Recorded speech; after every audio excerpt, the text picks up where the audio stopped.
China's tech giant Xiaomi launched its first ever electric car this March. Just 1 month after its smartphone rival Apple reportedly gave up on its decade-long electric vehicle plan. 如果我是 Tim Cook 的话，我绝对不会这么做。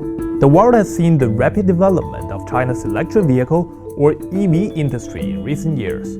We have all witnessed their output and sales accelerating, the market share local brands growing, and the supply chain integrating. But only a while ago, foreign car brands used to have majority market share in China for quite a long time. China's economic superpower has completely turned the tables in just 1 decade. The car companies in China, just in general, I think they're extremely competitive, hardworking, and smart. Not only that, they also wanted to ship their vehicles out to the world.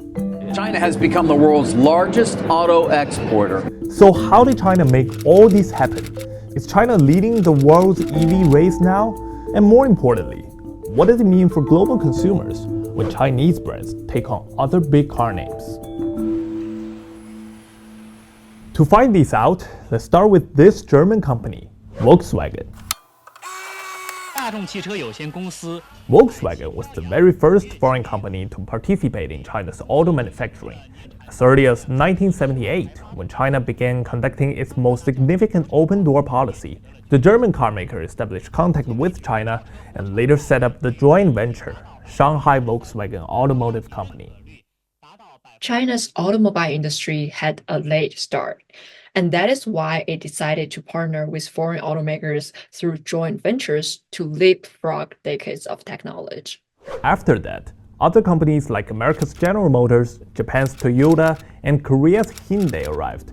Their presence enhanced China's auto manufacturing capacity and drove the construction of the industrial chain. As the country's economy grew, China became the world's largest auto market since 2009. But wait, China wanted its own brands. Even after decades of trying to catch up, Chinese automakers were still lagging behind dominant foreign forces when it came to core technology like combustion engines. Domestic car brands were labeled as cheap and low quality.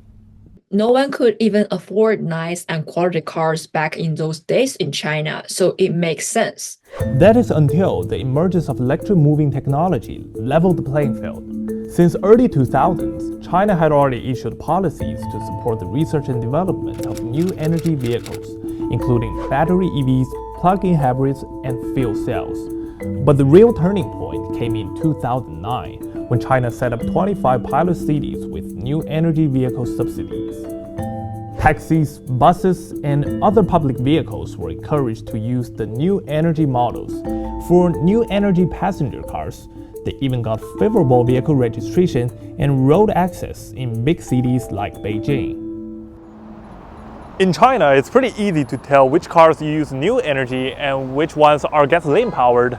And look at those blue plates. They are the traditional gas cars, and the green plates are the eco-friendly ride.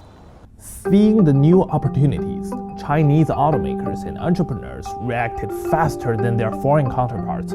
They doubled down on EVs, put more efforts in software, and their prices were lower. EV technology is much less complicated than gas cars, and the reduced complexity in EV technologies allow new players to enter the manufacturing game. The most notable player is Warren Buffett-backed BYD. In its early days, it wasn't even worth a serious thought from Elon Musk. But now, BYD has overtaken Tesla as the world's top EV seller. It's not just Chinese car makers that are making their global mark, but everyone in the industry. Let's take a look at the 10 biggest EV battery producers in the world. 6 of them are from China. The leading company CATL was founded only in 2011. Because of the modular nature of EV components, new EV manufacturers are more capable of introducing innovative products at a much faster pace. In the past 10 years, the number of China's new energy vehicles has grown to more than 20 million. Now, of 2 cars sold in China, 1 is new energy vehicle, whereas 8 out of 10 new energy cars produced in China are from domestic brands. So, is China leading the global EV race? I mean, look at the numbers. Yeah, of course, no question about that. but it still might be a little bit early to say so. The biggest problem is semiconductors. China's overall self-sufficiency in automotive chips is around just 10%, while electric cars today are all smart cars, and each of them probably need more than 3,000 chips. This is where geopolitics comes into play.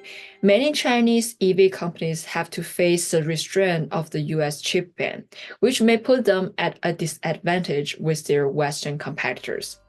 So China needs to make investments in local chip manufacturing and semiconductor R&D to reduce its dependency. Even so, Chinese car makers are selling their vehicles overseas and even building factories there. Last year, China surpassed Japan to become the world's biggest auto exporter. Is that a good thing for global consumers? I can't speak for all of them, but think about how many people in the world who use Chinese smartphones because they couldn't afford smartphones with premium brand value. All I can say is, this market disruption wouldn't be a bad thing.